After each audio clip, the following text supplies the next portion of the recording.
नमस्कार, आप देख रहे हैं सांस्कृतिक राजधानी न्यूज और आपके साथ मैं हूं प्रियंका। आइए बढ़ते हैं खबरों की ओर। खबरों में बात करते हैं बाबा धाम देवघर की, जहां कई जगहों पर मां दुर्गा की मूर्तियां बनाई जा रही हैं और इसे अब अंतिम रूप दिया जा रहा है। देवघर कोर्ट के एक अधिवक्ता वीरेश वर्मा एक मूर्तिकार भी हैं। ये एक ऐसे मूर्तिकार हैं जो नौकरी के साथ साथ अपनी पुरानी परंपरा और कला को आज भी जीवित रखे हुए हैं। पीढ़ियों से वीरेश वर्मा के घर में मूर्ति बनाने का काम होता है, लेकिन अधिवक्ता वीरेश वर्मा को मूर्ति कला में कोई खास दिलचस्पी नहीं थी। बावजूद इसके पिता की आज्ञा मानकर मूर्ति कला सीख ली, लेकिन घर में पैसे न होने के बावजूद वीरेश वर्मा ने अपनी पढ़ाई नहीं छोड़ी और पढ़ाई पूरी कर अधिवक्ता बन गए। इस बीच पिता की विरासत को संभालने का जिम्मा भी इन्हीं को मिल गया।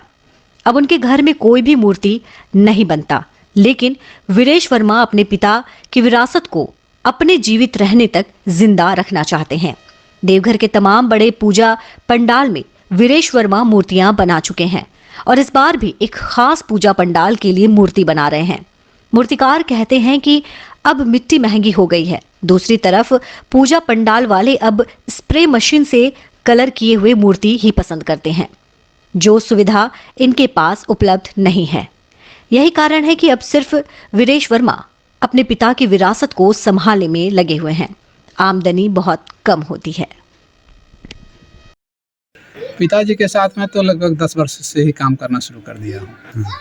और पिताजी गुजर जाने के बाद 95 में पिताजी गुजर गए। 95 से मैं सेल्फ बना रहा हूँ। और मूर्तियाँ तो देवघर के जितने भी मशहूर जगह है, जैसे कृष्णापुरी, बिलासी, गौशाला, करनी बाग, लाइब्रेरी, मैंने संग्राम लोढ़िया, शायद ही कोई जगह भीतर पड़ा अभया दर्शन जिसको कहते हैं, शायद ही कोई जगह देवघर की, मैंने बेला बागान, सभी जगह की मूर्तियाँ लगभग मैं बना चुका हूँ। मैं इस काम में नहीं आना चाहता था, इसलिए मैंने पढ़ाई किया और पढ़ाई करके भागलपुर से लॉ की डिग्री लिया। बाबूजी कहते थे कि कहाँ बाहर जाओगे पढ़ने के लिए, यहाँ अपने घर में व्यवसाय है। मैंने बोला नहीं, इस व्यवसाय में मैं नहीं रहूँगा। और मैं पढ़ा, उनकी ही जिद से मैं पढ़ा। एडमिशन के लिए उन्होंने मुझे पैसे तक नहीं दिया भागलपुर लॉ कॉलेज में एडमिशन कराने के लिए कि पैसे दे दूंगा तो ये चला जाएगा।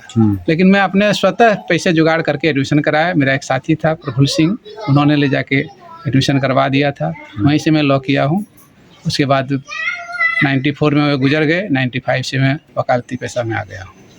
मैं चाहता हूँ कि जब तक ये कला जीवित रहेगी, उनकी कीर्ति, उनका नाम अमर रहेगा।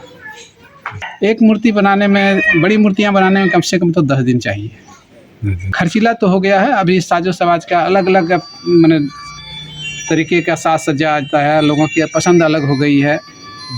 इसलिए जैसे जैसे कस्टमर लोग पसंद करते हैं, उन्हीं के पसंद के अनुसार काम करना पड़ता है।